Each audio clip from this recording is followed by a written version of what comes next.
I remember sitting down one evening, doing the same math I did every year, how much I'd saved, how much prices had gone up, and the numbers barely moved. I was 29, working in a warehouse, watching coworkers who had been there for years. Same shift, same routine, never once asking if there was another way. The next day at work, I found myself just watching. The same complaints I'd heard for months, about pay, about hours, about everything. And yet, nobody ever did anything different. Nobody looked for another way. They showed up, they complained, they went home, day after day. It wasn't that they were bad people. It was something quieter than that. It was like their lives had already been decided for them, somewhere far in the past, without their input, and they'd simply stopped noticing. I remember thinking, I don't want to stop noticing. So I made a decision that scared me. I quit. I moved to another country. But that's not really what this video is about. It's about something almost everyone carries quietly, a picture in their head of where they should be by now, a version of themselves that exists somewhere just out of reach, and the gap between that picture and reality, a gap that never seems to close, no matter how hard you work. That decision, to quit, to leave, didn't come from nowhere. It came after years of believing something I was taught, directly or indirectly, by almost everyone around me. Finish school, get a job, don't ask too many questions. That's just what gets passed down, generation after generation, without anyone really questioning whether there's another way. I always wanted something different, not necessarily to avoid working for someone else completely, but to have some starting point of my own, some direction that wasn't just inherited. The problem is, that kind of direction usually comes from somewhere, a mentor, parents who built something themselves and know how to show you the way. And how many people actually have that? I didn't, so I had to figure it out watching, failing, adjusting, without anyone showing me the map. I used to think, despite everything, that life still worked like a straight line. Put in the effort, stay disciplined, show up every day, and eventually you arrive exactly where you pictured yourself. You can see that future version of yourself clearly, almost in detail, what you'll have, who you'll be. But life doesn't move in straight lines. It never really does. Somewhere along the way, something you didn't plan for shows up, and you're forced to change direction, whether you're ready or not.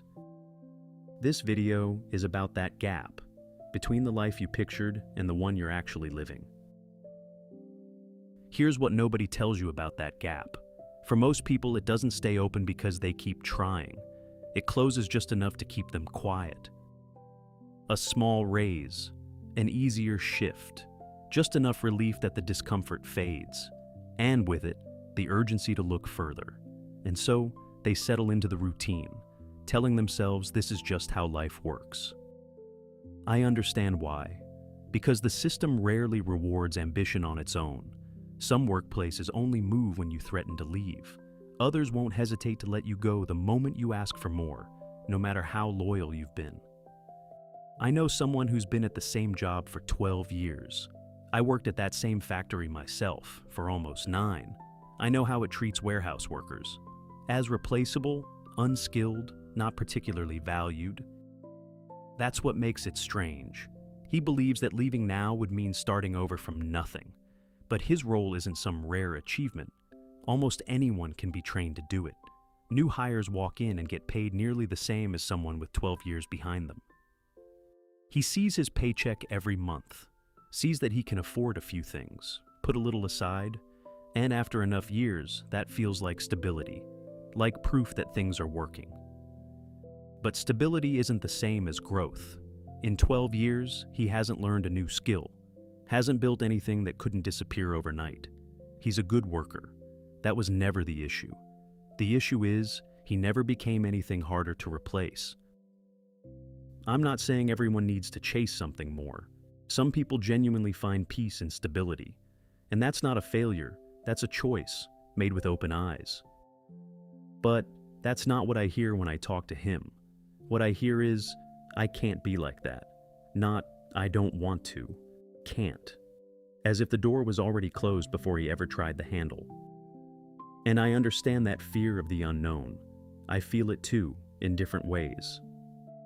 But recently, 2 supervisors left my own workplace. Both had been there more than 10 years. And it reminded me of something important. Staying stuck isn't inevitable.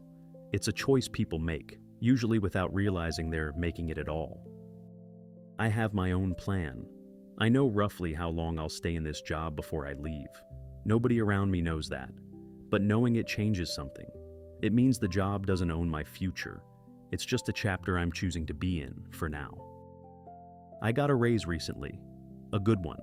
For a moment, I felt proud, relieved. But the wanting to build something more didn't disappear. And I used to think that meant something was wrong with me, that I should have felt satisfied and didn't.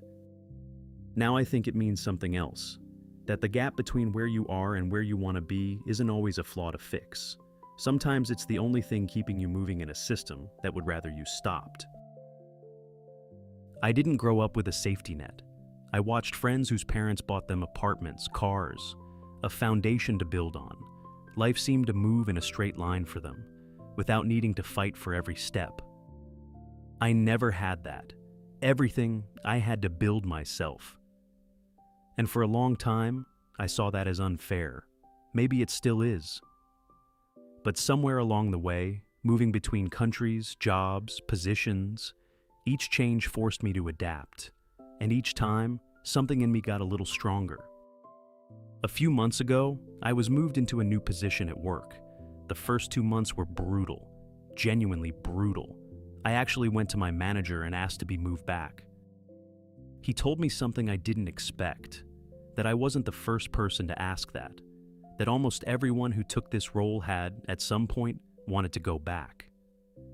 And then he said something else, that nobody crosses that barrier without giving up something first. Comfort, certainty, the easy version of the day. I stayed. It's still not easy. But I've come to believe this is how it works. Not just at that job, but everywhere. There's always some barrier trying to push you back to where you started. And if you don't give in, you get through it. Stronger usually. Capable of more than you were before. I'm not saying I have it all figured out. There are still hard weeks. More than one, more than two. But I've come to believe this is the harder path, and also the more honest one. Because staying still, wanting more while knowing you won't find it where you are, that's its own kind of suffering, just a quieter one. I still don't know exactly what my life will look like in 5 years. The picture I had at 29 doesn't match where I am now. It probably never will match exactly, no matter how far I go. And for a long time, that felt like failure. But I've talked to enough people now to know something. Nobody walks the straight line they planned. Not one person. The path always bends, breaks, doubles back somewhere nobody expected. That's not a reason to give up. If anything, it's the opposite. The gap is still there. Some days it feels heavier than others. But I'm still walking toward it, one decision at a time. Not because I know exactly where it leads, but because I'd rather keep moving than stand still and call it peace.